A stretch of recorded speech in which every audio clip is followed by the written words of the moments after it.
नमस्कार। रेडियो रिमझिम से प्रस्तुत है स्थानीय हालचाल। पहले मुख्य हालचाल। पीडीएस के ई पॉस मशीन में नया सॉफ्टवेयर हुआ अपडेट। उपेंद्र कुशवाहा ने अल्पना शाही को दी श्रद्धांजलि। सभी थानों पर हुआ गुंडा परेड का आयोजन। और कुचायकोट के विधायक अमरेंद्र पांडे पर अदालत ने जारी किया वारंट। सबिया के हवाई अड्डा का अधिकारी करेंगे सर्वेक्षण।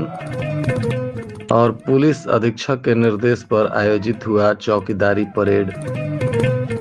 स्थानीय हालचाल के इस अंक के साथ मैं निकेत मिश्र। अब हालचाल विस्तार से। खाद्य एवं उपभोक्ता संरक्षण विभाग द्वारा सार्वजनिक वितरण प्रणाली यानी पीडीएस को पारदर्शी और त्रुटि रहित बनाने के उद्देश्य से बड़ा कदम उठाया गया है। बताया जा रहा है कि जिले के सभी राशन दुकानों के ई पॉस मशीन में अब नए सॉफ्टवेयर को अपडेट किया जा रहा है। इसके तहत सभी लाभुकों का केवाईसी अनिवार्य कर दिया गया है। बताया जा रहा है कि जिन लाभुकों ने अब तक ई केवाईसी नहीं कराया है उनका नाम राशन कार्ड से कटने की संभावना बन रही है। सरकार की ओर से निर्देश जारी होने के बाद विभाग ने इस अभियान को तेज कर दिया है और इससे पात्र लाभुकों को ही योजना का लाभ मिल सकेगा और अपात्र लोगों की पहचान हो सकेगी। इस दौरान बताया जा रहा है कि सभी राशन कार्ड धारियों की पहचान की जा रही है, उनके दस्तावेज इत्यादि की जांच की जा रही है और संदिग्ध पाए जाने वाले राशन कार्ड धारकों को नोटिस भी भेजा जा रहा है। बलथरी गांव में राष्ट्रीय लोक मोर्चा के राष्ट्रीय अध्यक्ष और राज्यसभा के सदस्य उपेंद्र कुशवाहा आज पहुंचे। उन्होंने मुखिया स्वर्गीय अल्पना शाही के पति राकेश शाही और उनके परिजनों से मुलाकात कर गहरी शोक संवेदना व्यक्त की। इस दौरान उन्होंने शोकाकुल परिवार को ढाढ़स बंधाते हुए हर संभव सहयोग का आश्वासन दिया। उन्होंने कहा कि अल्पना शाही ने 2 बार पंचायत की मुखिया के रूप में अपने दायित्वों का निर्वहन किया और अपने कार्यकाल में पूरी निष्ठा एवं ईमानदारी के साथ जनता की उन्होंने सेवा की। उन्होंने विशेष रूप से महिलाओं की समस्याओं के समाधान के लिए हमेशा सक्रिय भूमिका निभाई, जिससे वे क्षेत्र में एक लोकप्रिय एवं समर्पित जनप्रतिनिधि के रूप में जानी जाती थीं। उनके असामयिक निधन से प्रखंड ने एक कर्मठ और जिम्मेदार नेतृत्व को खो दिया है, जिसकी कमी लंबे समय तक महसूस की जाएगी। उन्होंने दुख की इस घड़ी में कहा कि पार्टी पूरी तरह से शोक संतप्त परिवार के साथ खड़ी है।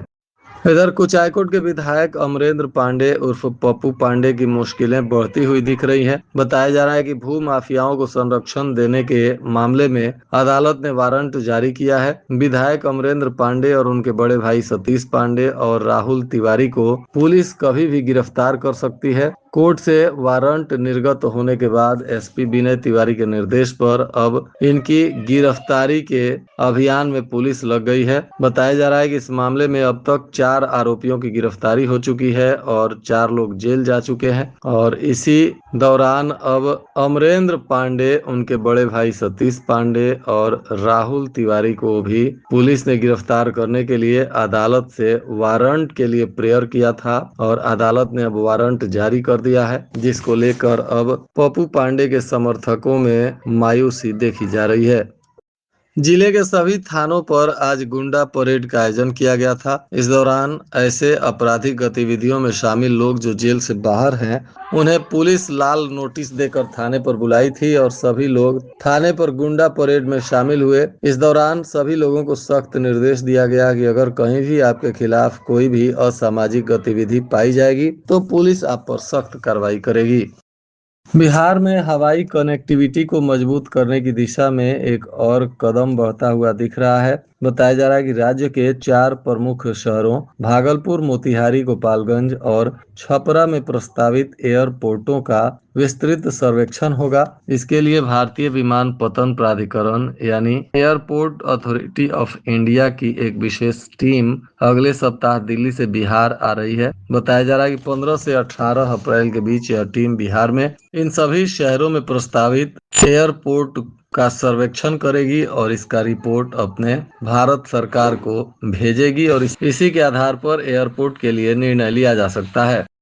पुलिस अधीक्षक विनय तिवारी के निर्देश पर जिले के सभी थानों पर आज चौकीदारी परेड का भी आयोजन किया गया। इसमें चौकीदारों को अपने अपने क्षेत्रों में सतर्क रहकर संदिग्ध गतिविधियों पर पैनी नजर रखने, सूचना तंत्र को मजबूत करने, आपसी समन्वय बनाए रखने, असामाजिक तत्वों पर निगरानी रखने और जेल से छूटे हुए पेशेवर अपराधियों पर विशेष निगरानी रखने तथा उनकी गतिविधियों की सूचना एकत्रित करने और शराब तस्करी तथा अवैध शराब के निर्माण पर रोक लगाने जैसे निर्देश दिए गए और क्षेत्र में आसूचना संकलन बढ़ाने तथा विधि व्यवस्था के संधारण हेतु थानाध्यक्षों ने अपने अपने क्षेत्र के महाल चौकीदारों को आवश्यक निर्देश दिए ताकि क्षेत्र में शांति एवं सुरक्षा बनी रहे।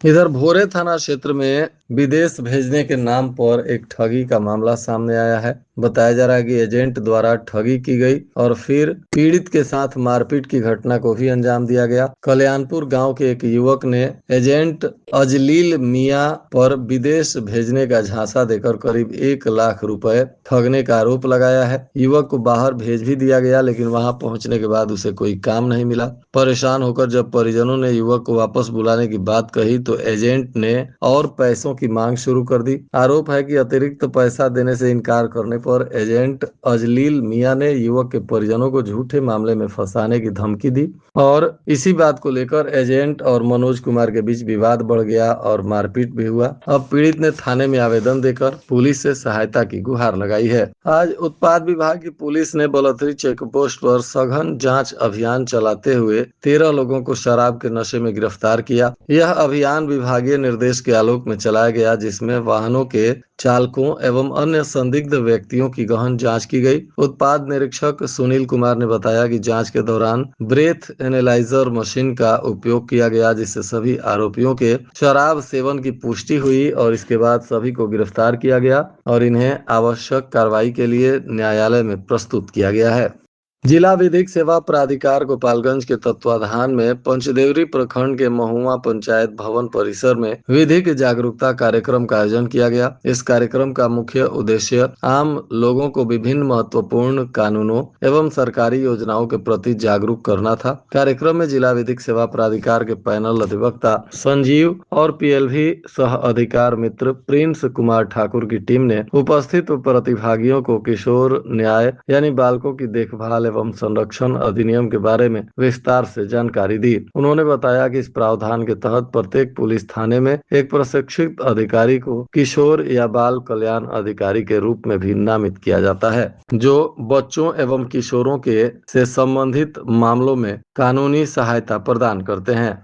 अब बिहार में सरकारी अस्पतालों में काम करने वाले डॉक्टर्स के प्राइवेट प्रैक्टिस पर रोक लगा दिया गया है। इसको देखते हुए गोपालगंज में भी बहुत सारे सरकारी अस्पताल में काम करने वाले डॉक्टर अपना निजी क्लिनिक चलाते हैं और उनकी भी निजी क्लिनिक पर अब स्थानीय प्रशासन ने रोक लगा दी है, जिसके बाद अब कई डॉक्टर इस निर्देश के बाद अपने निजी क्लिनिक पर नहीं जा सकेंगे। हालांकि अब तक इसका जिला प्रशासन ने कोई विशेष रूप से आदेश नहीं दिया है, परंतु इस आदेश के बाद सरकारी डॉक्टरों में तरह तरह की चर्चाएं हो रही हैं।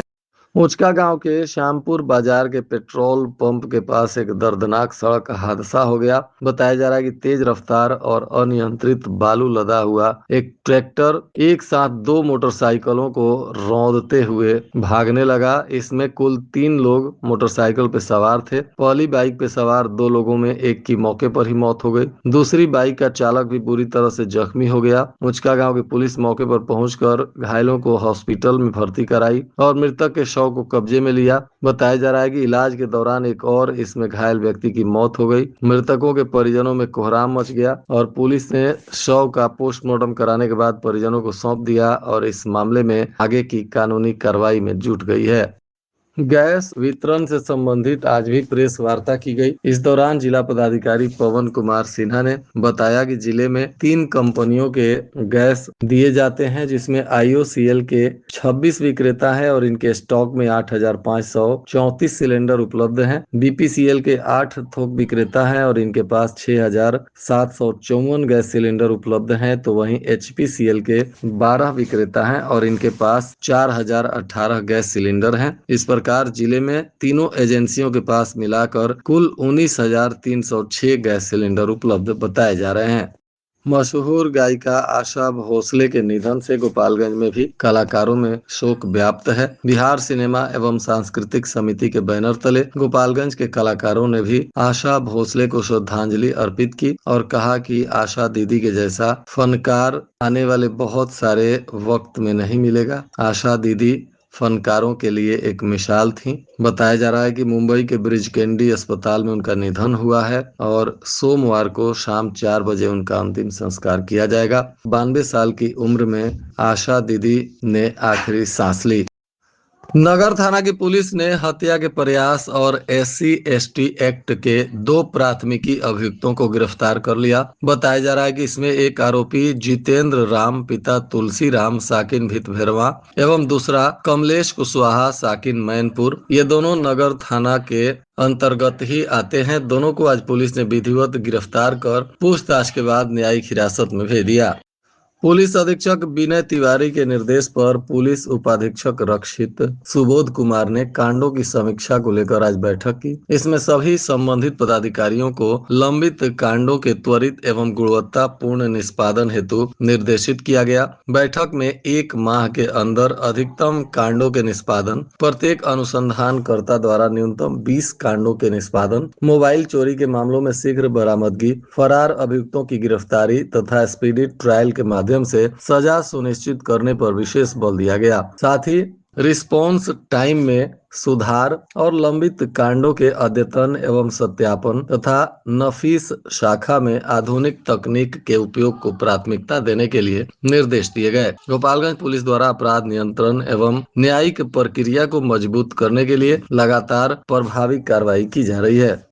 भारतीय कृषि अनुसंधान परिषद का पूर्वी अनुसंधान परिसर पटना के द्वारा BIT मेसरा पटना के सहयोग से LOT आधारित स्मार्ट सिंचाई प्रणाली का पायलट प्रोजेक्ट शुरू किया गया। यह पहल अनियमित वर्षा, भूजल स्तर में गिरावट, बढ़ती सिंचाई लागत और जल के असंतुलित उपयोग जैसी चुनौतियों के समाधान के लिए की गई है। इस परियोजना में लोरा तकनीक आधारित मृदा नमी निगरानी प्रणाली विकसित की जा रही है, जिससे वास्तविक समय डेटा के आधार पर किसानों को आवश्यकता अनुसार सिंचाई करने में सहायता मिलेगी और इससे जल की बचत, लागत में कमी तथा मृदा संरक्षण सुनिश्चित होगा। संस्थान के निदेशक डॉक्टर अनूप दास ने इस पहल को स्मार्ट फार्म की दिशा में एक महत्वपूर्ण एवं समयोचित कदम बताया। उन्होंने कहा कि यह तकनीक न केवल जल उपयोग दक्षता में सुधार करेगी, बल्कि कृषि उत्पादन प्रणाली को अधिक टिकाऊ और आधुनिक बनाने में भी सहायक सिद्ध होगी।